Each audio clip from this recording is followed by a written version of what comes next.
Elle s'occupait des enfants avec une affection si profonde qu'elle en oubliait parfois que c'était son travail. Mais ce jour-là, sous les yeux effrayés des petits, elle fut accusée, humiliée, puis chassée comme une vulgaire rebut. L'homme puissant pensait qu'il ferait taire cette femme simple par la peur. Pourtant, ce que Isabelle prononça au tribunal fit baisser les yeux même au juge. C'est l'histoire d'une nounou qui a tout perdu et qui, malgré cela, a enseigné le véritable sens de l'amour. La lumière dorée de l'après-midi filtrait à travers les hautes fenêtres de la grande demeure alors qu'Isabelle s'installait sur le tapis du salon, aidant le jeune Pierre à assembler un château de blocs colorés. Hélène apparut de la cuisine avec un sourire timide, serrant la tasse de chocolat chaud qu'Isabelle avait préparée quelques minutes plus tôt. Tout semblait serein, jusqu'à ce que la porte principale claque bruyamment. C'était Monsieur Dubois. La façon dont il avançait, tendu, rigide, une mallette noire sous le bras, fit comprendre à Isabelle quelque chose n'allait pas du tout. « Montez dans vos chambres, tout de suite », ordonna-t-il, sans même jeter un coup d'œil à ses enfants. « Mais papa, tante Isa nous aide », tenta de protester Hélène. « Montez, c'est un ordre. » Les enfants, perplexes, obéirent. Isabelle se leva, ravalant son appréhension. C'est alors qu'il jeta des papiers sur la table et déclara, sans la moindre hésitation, « Vous êtes renvoyée, Isabelle, et cette fois, pour motif grave. » Isabelle ne bougea pas. Elle fixa les papiers éparpillés devant elle, comme s'ils étaient écrits dans une langue étrangère.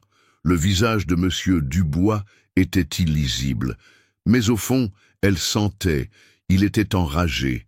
Pire, il était résolu. Au cours des 2 dernières années et demie, Isabelle n'avait pas été qu'une simple nounou. Elle avait été une présence constante, une source d'affection, une routine stable.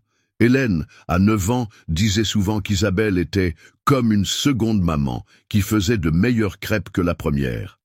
Pierre, 6 ans, ne s'endormait jamais sans entendre sa voix lui lire une histoire improvisée sur le moment. Il n'était pas qu'un travail. Ils étaient sa maison. Isabelle avait 29 ans et portait le poids d'une vie de silence. Elle avait grandi dans un petit village, fille d'une femme de ménage et d'un père qui n'était jamais rentré. Elle avait commencé à travailler jeune, quitté l'école tôt, et naviguait dans la vie en tenant le monde à bout de bras. Être la nounou chez les Dubois n'était qu'un rôle de plus, mais ses enfants, ils étaient différents. La première fois que Hélène eut de la fièvre, Isabelle passa la nuit entière sur le canapé avec la petite fille sur ses genoux, attendant que sa température baisse. Quand Pierre tomba et s'écorcha le genou, c'est elle qui l'emmena aux urgences, parce que Monsieur Dubois était en voyage et ne répondait même pas au téléphone. Elle connaissait mieux leur peur que leur propre père, mais le voilà, la regardant comme s'il n'avait jamais échangé un seul mot sincère. « Pensez-vous vraiment que je suis stupide, Isabelle ? De l'argent qui disparaît chaque mois du compte de la maison. 5 000 €, comme si personne ne s'en apercevrait. C'était vous. Cela ne pouvait être que vous. » Elle tenta de parler, mais sa voix se brisa. L'accusation était absurde. Son salaire couvrait à peine le loyer et les transports. Comment aurait-elle pu détourner de l'argent ? « Monsieur Dubois, je n'ai jamais rien pris qui ne m'appartienne. Il y a une erreur dans ces relevés, s'il vous plaît. » Mais il s'était déjà retourné, se dirigeant vers l'escalier. « Vous avez 10 minutes, et n'essayez même pas de parler à mes enfants. J'appelle la police. » Dans le salon silencieux, les blocs de construction gisaient encore sur le sol. Un château à moitié fini. Et c'est là, dans ce silence cruel, que tout commença à s'effondrer. Depuis l'enfance, Isabelle nourrissait un rêve qui semblait trop modeste pour les yeux du monde, et pourtant immense en elle. Ouvrir une crèche communautaire dans le quartier où elle avait grandi. Un lieu humble, avec des jouets donnés, des livres colorés, et où aucun enfant ne serait jamais laissé seul. Peut-être parce qu'elle-même avait été l'un de ces enfants invisibles pendant si longtemps. Ses jours de congé, elle allait à la bibliothèque publique pour étudier seule l'éducation de la petite enfance. Elle lisait sur l'enfance, le développement émotionnel, les jeux éducatifs. Elle gardait tout dans un vieux carnet bleu, rempli de notes que seule elle comprenait. Elle savait que le rêve était lointain, mais elle le portait en elle comme une promesse sacrée. Et puis vint le licenciement, l'humiliation, l'accusation. Monsieur Dubois ne l'a pas seulement chassée de la villa, il a prononcé le mot qui piquait le plus, voleuse. Devant les enfants, Isabelle retourna dans la petite chambre de bonne qu'elle louait depuis des années avec son salaire de nounou. Elle n'emporta qu'une valise de vêtements, les dessins que Hélène lui donnait en secret, et le dinosaure en peluche que Pierre avait laissé tomber dans le couloir en pleurant. Elle ne pouvait ni manger, ni dormir. Son corps était présent, mais son âme était perdue. Le lendemain, en essayant d'accéder à son compte en banque, elle en eut la certitude. Il n'y avait pas 5 000, ni 50. Seulement les 180 € restants de son dernier paiement. Une somme qui couvrait à peine son billet de bus pour la semaine. Alors, comment expliquer les virements mensuels sur le relevé que M. Dubois lui avait montré? Elle commença à soupçonner que quelque chose de plus grand était en jeu. Mais qui la croirait?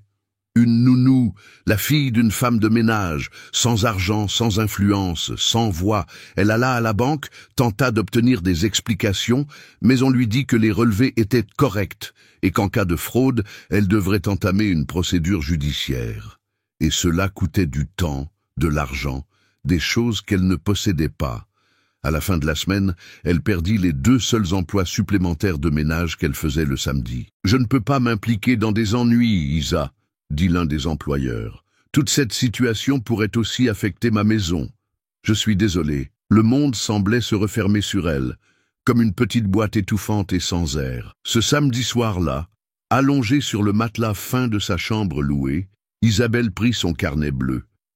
Elle fixa les notes sur la crèche de ses rêves. Les pages étaient tachées, non d'encre, mais de larmes, et elle croyait encore qu'elle pouvait tout arranger. Le dimanche matin se leva couvert, mais à l'intérieur d'Isabelle, le ciel était sombre depuis des jours. Elle avait passé la nuit sur le canapé de son amie Sophie, la seule personne qui lui avait ouvert sa porte sans poser de questions. Sophie lui dit simplement « Reste ici aussi longtemps que tu en as besoin.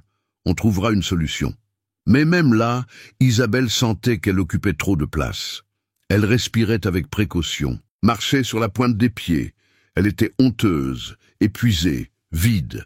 C'est sur ce canapé qu'elle entendit pour la première fois les rumeurs se propager. « Vous avez entendu ?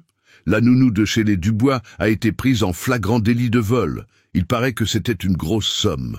L'abus de confiance est le pire. Elle s'occupait des enfants et pourtant elle mettait la main à la pâte. » La voix venait de la télévision, de la rue, du groupe de discussion du quartier. Les mots variaient, mais le message était toujours le même. Isabelle était coupable, et personne ne se donnait la peine de demander sa version de l'histoire. Le lundi après-midi, elle décida d'aller à l'école pour obtenir une ancienne preuve de résidence. Elle en avait besoin pour une demande d'aide juridictionnelle. En chemin, elle vit Hélène et Pierre dans la voiture noire, passant avec la nouvelle nounou.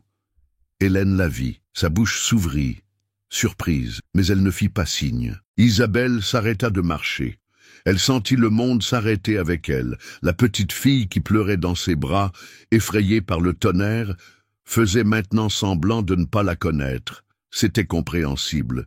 Ce n'était qu'une enfant. Mais cela faisait plus mal que toute accusation. Cette nuit-là, Isabelle se réveilla au son de son téléphone qui vibrait. C'était un message anonyme.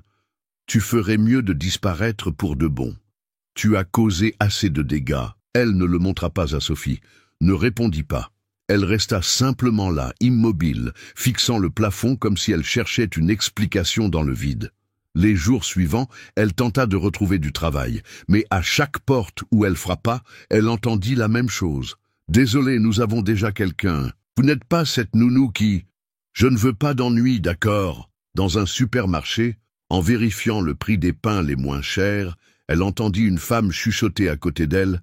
C'est elle, la voleuse de la villa. Isabelle laissa tomber le paquet et s'empressa de sortir, le visage en feu. Le jeudi soir, elle retourna dans la petite chambre qu'elle louait, juste pour récupérer ses livres et ses vêtements. Le propriétaire ne lui permettait plus de rester, même si le loyer du mois était déjà payé. « Je ne veux pas de scandale dans mon immeuble. Je vous donne une demi-heure pour partir. » Elle partit avec ce qui tenait dans un sac à dos. Et pour la première fois depuis son adolescence, Isabelle n'avait pas d'adresse. Elle se réfugia dans un coin de la chambre de Sophie, dormant sur une couverture pliée. Les enfants, ils avaient disparu de sa routine. Les câlins, les dessins, les demandes de juste une histoire de plus avant de dormir, tout fut effacé, comme si elle n'avait jamais existé. Le vendredi soir, Sophie rentra du travail et trouva Isabelle recroquevillée, serrant le carnet bleu. « As-tu mangé quelque chose ?» Isabelle secoua la tête sans répondre. « Je l'ai vu dans le groupe du quartier. Monsieur Dubois dit qu'il va porter plainte au pénal, qu'il va demander une peine de prison. » Isabelle ferma les yeux. Il n'y avait plus rien à perdre. Aux premières heures du même jour, son téléphone vibra avec un nouveau message. Cette fois, avec une pièce jointe. C'était un fichier audio. La voix était douce, enfantine, mais incomparable. « Tante Isa, c'est Pierre. J'ai volé le téléphone pour t'envoyer ça. Tu nous manques. La nouvelle nounou ne connaît pas ta chanson. Et papa nous crie toujours dessus. Tu vas rentrer à la maison ?» Elle écouta l'enregistrement plus de 10 fois, pleura doucement, sans que Sophie ne le remarque. Cette nuit-là, elle pensa que peut-être personne ne reviendrait jamais. Mais l'amour était toujours là. Avez-vous déjà dû quitter la vie de quelqu'un sans même pouvoir vous expliquer ? Si cette partie vous a touché, commentez oui ci-dessous pour que je sache que vous l'avez ressenti aussi. Parfois, seuls ceux qui ont vécu ce genre de douleur comprennent le silence d'un cœur brisé. Le lendemain, les yeux encore gonflés, Isabelle enfila ses écouteurs et écouta de nouveau l'enregistrement de Pierre. C'était court, 30 secondes, mais cela contenait tout ce dont elle avait besoin. Une raison. Elle ferma les yeux et imagina le garçon en pyjama, les cheveux en bataille, tenant le téléphone de ses petites mains, parlant doucement pour que personne ne l'entende. Et elle sentit, pour la première fois depuis des jours, quelque chose remuer en elle. Ce n'était pas de la colère, ce n'était pas un désir de vengeance, c'était de l'amour, le même amour qui l'avait fait veiller toute la nuit pour s'occuper d'eux, le même qui l'avait fait ignorer les regards arrogants de Monsieur Dubois et rester là, présente, inébranlable, invisible, mais essentielle. Isabelle ouvrit son carnet bleu, pas pour pleurer dessus. Cette fois, c'était pour écrire. Elle prit un stylo et commença à noter tout ce dont elle se souvenait. Date, situation, détails, jour 12, réunion avec des hommes en costume. Ils sont partis tard le soir. Dubois a verrouillé le bureau. Jour 18, a vu des papiers avec des chiffres élevés et des tampons de société publique. Jour 23, a mis de la musique pour nettoyer et il l'a éteinte, agitée. Chaque ligne était un souvenir qui semblait autrefois trivial, mais qui prenait maintenant tout son sens. Elle se rappela les fois où elle avait vu des documents sur les budgets publics sur la table, des noms d'entreprises de construction, des feuilles de calcul avec des chiffres énormes. Elle commença à soupçonner que l'accusation de vol n'était pas seulement une question d'argent. Il s'agissait de l'affaire Terre. À la fin de cet après-midi, elle demanda le numéro du seul avocat qu'elle connaissait, Maître Lefebvre, un homme simple, connu dans le quartier pour défendre de petites causes avec beaucoup de dignité. Elle appela et expliqua « Je suis la nounou qui a été accusée de vol par la famille Dubois, mais je suis innocente et je suis sûre qu'ils essaient de cacher autre chose. » À l'autre bout du fil, le silence. Puis une question. « Êtes-vous prête à aller jusqu'au bout, même si ça fait mal ?» Elle prit une profonde inspiration, referma le carnet et dit pour la première fois à voix haute « Oui, je ne sais pas si ça marchera, mais cette fois, je veux essayer. » Maître Lefebvre était différent des avocats qu'Isabelle imaginait. Il ne portait pas de costume coûteux, n'utilisait pas de jargon juridique compliqué et ne la regardait pas avec suspicion en entendant « licenciement pour motif grave ». Au contraire, il écouta attentivement chaque détail, prenant des notes avec un calme qui inspirait confiance. « Commençons par les bases, dit-il. Nous avons besoin des vrais relevés bancaires. Et nous devons aussi voir si votre signature numérique a été utilisée par quelqu'un. » Dans les jours suivants, Isabelle alla de succursale bancaire en succursale, collectant des documents, des reçus, des captures d'écran, tout ce qu'elle pouvait. Pendant ce temps, elle reprit son travail de femme de ménage, repassant des vêtements, nettoyant des maisons, récurant des salles de bain. pour payer ses tickets de bus et, parfois, le goûter de l'avocat. Ce fut un nouveau départ difficile, sans garantie, mais contrairement au désespoir des jours précédents, il y avait maintenant un fil conducteur. Pendant qu'elle épluchait les relevés, M. Dubois tentait de maintenir le contrôle à la maison. Mais Hélène avait cessé de manger les crêpes de la nouvelle nounou. Pierre refusait de dormir la lumière éteinte. La maison était silencieuse, trop silencieuse. Dehors, la vérité commença à respirer. Maître Lefebvre reçut un rapport d'une connaissance en sécurité numérique. Le compte d'où provenaient les virements avait été créé au nom d'Isabelle, mais la signature numérique appartenait à une IP d'entreprise. Et plus encore, l'adresse et le numéro de téléphone liés au compte n'existaient pas. Isabelle commença à croire que ce n'était peut-être pas de la folie. Et si elle avait été utilisée? Et si tout cela faisait partie d'un plan plus vaste? Mais à mesure que les pièces s'assemblaient, une autre bataille commença, celle interne. Les nuits froides, Isabelle se demandait encore si ça en valait la peine. Et si, même avec tout ça, personne ne me croit? Et si les enfants m'ont déjà oublié? Et si je révèle tout ça, et que je finis plus mal qu'avant? Il y avait des jours où tout faisait mal. Son corps fatigué, ses yeux secs, à force de retenir ses larmes. Mais il y avait aussi des moments de silence où le doute pesait plus que tout effort physique. C'est une de ces nuits, allongée sur le matelas emprunté, que son téléphone vibra de nouveau. C'était Sophie. « Isa, tu ne vas pas croire ça, regarde !» C'était une vidéo, un court clip, filmé par Hélène elle-même avec sa tablette scolaire. Dans l'enregistrement, M. Dubois est au téléphone, dans son bureau à la maison, faisant les 100 pas. Elle en sait trop. Elle a eu des détails sur les contrats. Si elle parle, on est fichu. Le visage d'Isabelle se figea. La preuve était là, pas du vol, mais de la véritable raison de son licenciement. Elle appela immédiatement Maître Lefebvre. « Je crois que nous avons ce qu'il vous faut. Isabelle, si c'est légitime, ça change tout. » Elle raccrocha et regarda la tablette, la voix de M. Dubois résonnant encore. Pendant une seconde, elle eut peur. Mais, juste après, elle sentit autre chose. Du courage. La salle d'audience était spacieuse, mais ce jour-là, elle semblait bien trop petite pour la tension qui y régnait. Isabelle était assise, les mains jointes sur ses genoux, les épaules droites, le cœur battant comme s'il voulait s'échapper de sa poitrine. À ses côtés, Maître Lefebvre organisait les preuves, relevés falsifiés, documents bancaires, analyse forensique et la vidéo d'Hélène. À l'autre extrémité, M. Dubois. Dans un costume gris foncé, l'expression impassible, entouré de 2 avocats renommés. Son image publique restait intacte. Mais pour la première fois, ses yeux évitaient ceux d'Isabelle. Le juge, un homme chauve à la voix grave, commença la séance. « Nous sommes ici pour statuer sur le licenciement pour motif grave de mademoiselle Isabelle Martin et l'accusation de détournement de fonds.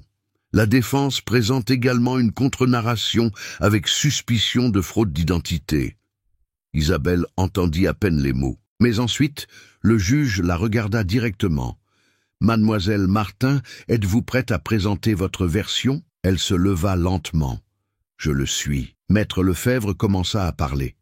D'abord, il présenta le relevé du compte original d'Isabelle avec un solde négligeable et aucune activité suspecte.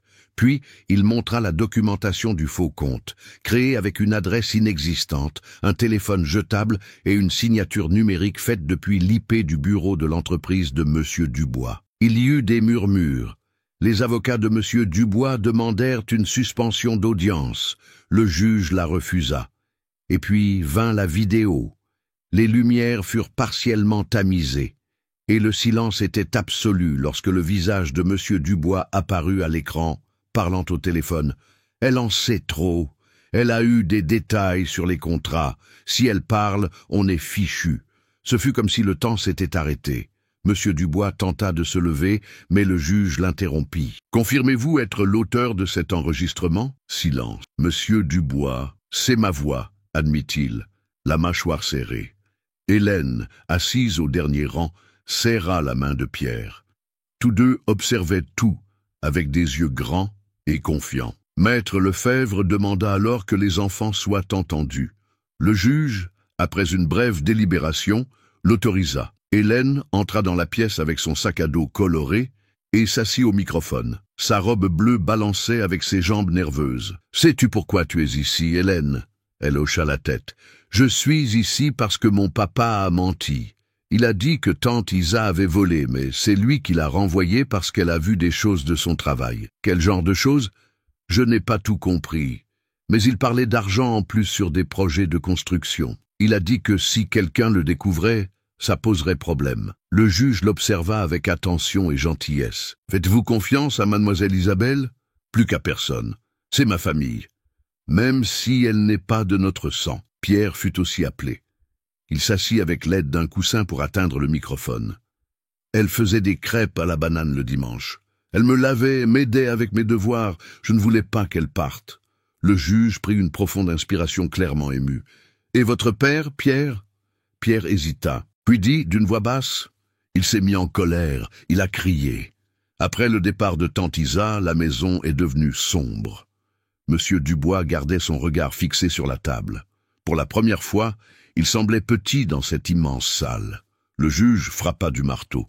Compte tenu des preuves matérielles, des témoignages des enfants et de l'admission partielle de l'accusé, je déclare mademoiselle Isabelle Martin innocente de toutes les accusations. Ouais, j'ordonne l'ouverture de poursuites pour diffamation, calomnie et fraude contre monsieur François Dubois. Le souffle d'Isabelle s'échappa en un sanglot silencieux. Les enfants coururent vers elle. Et là, au centre de la salle d'audience, entre bancs froids et yeux attentifs, Isabelle les étreignit. Non pas comme une nounou, mais comme une mère. La décision du juge a changé le cours de l'histoire. Mais ce n'est pas le tribunal qui a rendu sa vie à Isabelle. Ce sont ses deux enfants, assis à ses côtés, qui lui ont rappelé ce que c'était d'être vue, d'être aimée, d'être crue. Dans les mois suivants, elle assuma la tutelle provisoire d'Hélène et Pierre, et, avec le temps, entama la procédure d'adoption. L'appartement était modeste, loué avec effort, mais il contenait plus d'affection que n'importe quelle villa. Les crêpes réapparurent au menu du dimanche, les histoires inventées les berçaient la nuit, et les dessins faits main commencèrent à orner la porte du réfrigérateur. Isabelle retourna à l'école. Elle s'inscrivit à un cours du soir en éducation de la petite enfance. Elle recommença à rêver de la crèche communautaire, mais maintenant avec quelque chose qu'elle n'avait jamais eu auparavant, du soutien. Monsieur Dubois fut condamné pour fraude et perdit la garde des enfants, mais même de prison il écrivit une lettre pour demander pardon. Isabelle la lut à voix haute aux enfants. Hélène pleura. Pierre dessina une fleur sur l'enveloppe et lui demanda de la renvoyer. Pour qu'il sache qu'on se souvient encore.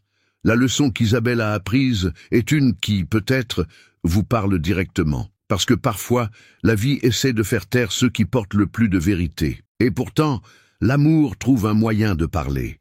Même quand tout vous est enlevé, dignité, voix, terre.